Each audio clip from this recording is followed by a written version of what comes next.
संजयराव राऊत हे अतिशय सिनियर अशा प्रकारचे पत्रकार आहेत। त्याचबरोबर त्यांच्याकडे खूप मोठ्या प्रमाणामध्ये वेगवेगळ्या माहितीचा प्रचंड असा प्रकारचा साठा आणि कोठा आहे। अनेक दाखले ते जे वर्तमानपत्रामध्ये विशेष करून सामनामधून ते जे अग्रलेख लिहितात आणि त्याचबरोबर प्रत्येक रविवारी रोखठोक लिहितात, असं एकमेव दैनिक आहे की ज्या दैनिकाने लिहिलेले अग्रलेख, संजय राऊतांनी लिहिलेले अग्रलेख, ते अग्रलेख इलेक्ट्रॉनिक मीडियावर चॅनलवर दाखवले जातात आणि त्याच्या एका एका शब्दाचा त्या ठिकाणी अर्थ हा काढला जातो, लिहिला जातो, बोललं जातं। आणि म्हणून अशा पद्धतीनं एका बुद्धिजीवी माणसानं हा विषय लिहावा, त्याच्या पाठीमागे निश्चितपणे भारतीय जनता पार्टीनं सध्या जे वेगवेगळ्या मुघल राजांच्या कबरींचा विषय घेऊन जो उदो चालवलेला आहे, जो त्या ठिकाणी त्या कबरींचं उदात्तीकरण सुरू केलेलं आहे, नवीन पिढीला ह्या कबरी कुठे आहेत, कोणाच्या आहेत ते माहीत सुद्धा नाही, ते जाणीवपूर्वक माहिती करून देण्याचं काम हे भारतीय जनता पार्टी आणि त्यांच्या ज्या अंगीकृत संघटना आहेत त्या संघटनेच्या माध्यमातून केलं जातं आणि म्हणून त्याच्या निषेधार्थ तो लेख असावा। असं आहे की कोरटकराचा जामीन हा कोर्टाने आता नाकारलेला आहे, अटकपूर्व जामीन हा कोर्टानं त्या ठिकाणी नाकारलेला आहे आणि म्हणून कोरटकरांनी शिवाजी महाराजांचा अपमान केला, त्या ठिकाणी सोलापूरकरांनी शिवाजी महाराजांचा अपमान केला, किंवा 5 पार्लमेंटमध्ये भाजपच्या खासदारानं खुलेआमपणे छत्रपती शिवाजी महाराजांची तुलना देशाचे पंतप्रधान नरेंद्र मोदींबरोबर करावी आणि ते भारतीय जनता पार्टीनं भूषणावं म्हणून टाळ्या वाजवावे, हसावं, याच्यातूनच छत्रपती शिवाजी महाराजांचा अपमान करायचा आणि औरंगजेबाचं उदात्तीकरण करायचं हा उद्योग या लोकांनी सुरू केलेला आहे। जाधव साहेब, काल तुम्ही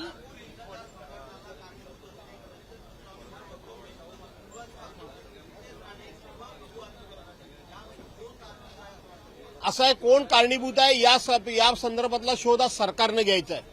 परंतु जरी व्यक्ती कोणी कारणीभूत असली तरी सरकार याच्यामध्ये शोध घेण्यामध्ये आणि अशा प्रकारची चिथावणीखोर वक्तव्य करण्यामध्ये, जे कोणी वक्तव्य करतात त्यांना बंधन करण्यामध्ये सरकार अपयशी ठरलेलं आहे। एक प्रकारे सरकारनंच अशा प्रकारची वक्तव्य करण्याकरता म्हणून त्यांना प्रोत्साहित केलं का, त्यांना मोकळीक दिली का, ते अशा प्रकारची चिथावणीखोर वक्तव्य करत असताना त्यांना कोणत्याही प्रकारची लगाम घालण्याचं काम, त्यांच्या वक्तव्यावर बंधन आणण्याचं काम किंवा त्यांना थांबवण्याचं काम सरकारनं केलं नाही।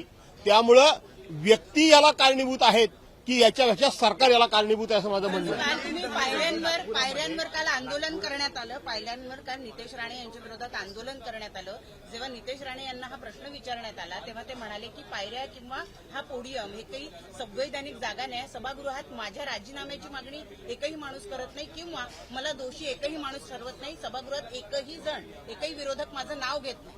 असं आहे, ते काय बोलतात, अनेक वेळा मी सांगितलंय की अशा लोकांबद्दल आम्ही बोलायचं नाही असा निर्णय केलेला आहे। अशा लोकांबद्दल बोलणं की ज्यांच्याकडे कोणतीही वैचारिक पातळी नाही, ज्यांच्याकडे कोणत्याही विचारांचा लाडा देण्याची कुवत नाही, ज्यांच्याकडे कुठल्याही प्रकारचा विचाराचा सामना करावा अशा प्रकारची नीतिमत्ता आणि नैतिकता नाही, अशा लोकांबद्दल आम्ही काही बोलायचं नाही असं ठरवलेलं आहे। परंतु आपण म्हणता त्या पद्धतीनं सभागृहामध्ये माझा कोणी राजीनामा मागत नाही, त्यांनी अशा प्रकारचं वक्तव्य सभागृहामध्ये केलंय का? ते बाहेरच करतात। बाहेर करत असल्यामुळे त्यांना कोणतरी बाहेर उत्तर देतो आणि म्हणून स्वतःच्या सोयीनं कुणीतरी बोलावं आणि आम्ही त्याला उत्तर द्यावी असं मला त्याची आवश्यकता वाटत नाही। जाधव साहेब, नागपूरचं जे प्रकरण आहे त्यात महिला पोलिसांचा विनयभंग झाल्याची धक्कादायक माहिती समोर आलेली आहे। कसं बघतात या घटनेकडे? महिला कर्मचारी पोलीस कर्मचारी कामावर असताना ड्युटीवर असताना हा विनयभंग असं आहे की महिला कर्मचाऱ्यांचा विनयभंग ज्यांनी कुणी केला त्याचा शोध घेऊन त्यांना शिक्षा झालीच पाहिजे, ही माझी जाहीरपणे मागणी आहे। त्याचबरोबर पोलिसांवर कुणी हल्ले केले त्यांना सुद्धा शिक्षा झाली पाहिजे। परंतु अशा प्रकारचा महिला पोलिसांचा विनयभंग व्हावा, अशा प्रकारे पोलिसांच्यावर हल्ले व्हावेत, अशा प्रकारचं वातावरण निर्माण कुणी केलं, का केलं, याचा सरकार शोध घेणार आहे की नाही हे सुद्धा बघितलं पाहिजे। गुन्हेगाराला जशी आपण शिक्षा देतो कारण त्यानं गुन्हा केलेला आहे. परंतु त्याला गुन्हाकाराला भाग कोण पाडतं, त्याला गुन्हाकाराला कोण लावतं? आणि म्हणून जेवढा गुन्हेगार याला शिक्षेस पात्र आहे, जेवढा दोषी आहे तेवढा गुन्हाकाराला लावणारे सुद्धा दोषी आहेत.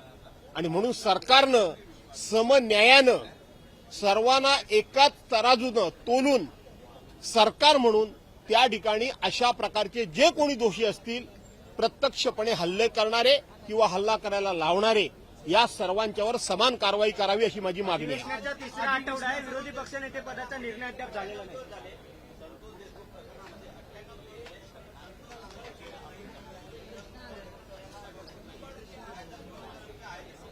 तुम्हाला मी आठवत असेल की पहिल्या वेळेला सांगितलं होतं की संतोष देशमुखांच्या हत्यारांना या ठिकाणी शिक्षा होणार नाही.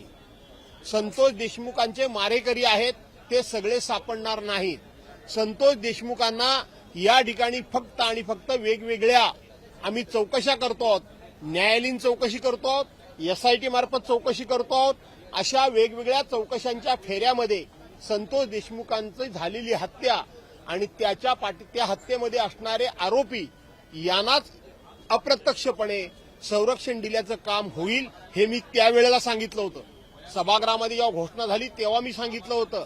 आणि म्हणून आताही आपण जर बघत असाल तर कोणीतरी दुसरा एखादा आरोपी असेल तर त्याच्या घराची मोडतोड केली जाते, त्याच्या घरावर बुलडोजर फिरवले जात आहेत. परंतु वाल्मिक कराडपासून जे कोणी आरोपी मिळत नाहीयेत किंवा जे मिळालेले आहेत त्यांच्या मालमत्तेवर, त्यांच्या घरादारांवर या ठिकाणी सरकार किंवा पोलीस बुलडोजर फिरवत नाहीये, जेसीबी लावत नाहीये. याचा अर्थ संतोष देशमुखांची हत्या हे सरकारच्या दृष्टीनं खूप मोठी गंभीर घटना आहे असं सरकारच्या दृष्टीनं वाटत नाही, सरकार मानत नाही. हे त्याचं कारण आहे. जाधव साहेब, शेवटचे 6 दिवस राहिलेले आहेत अधिवेशनाचे, पण अद्यापही विरोधी पक्षनेता सभागृहातला समोर आलेला नाही. काय तुम्ही पत्रव्यवहार झालेला आहे आणि अध्यक्षांकडून काय उत्तर आलं आहे, कधी येईल? असं आहे की विरोधी पक्षनेता निवडी संदर्भातली कायदेशीर जी बाब चर्चेमध्ये होती की एकूण निवडून आलेल्या सदस्यांपैकी 10% सदस्य संख्या असली पाहिजे, ही कुठेही कायद्यामध्ये तरतूद नाही.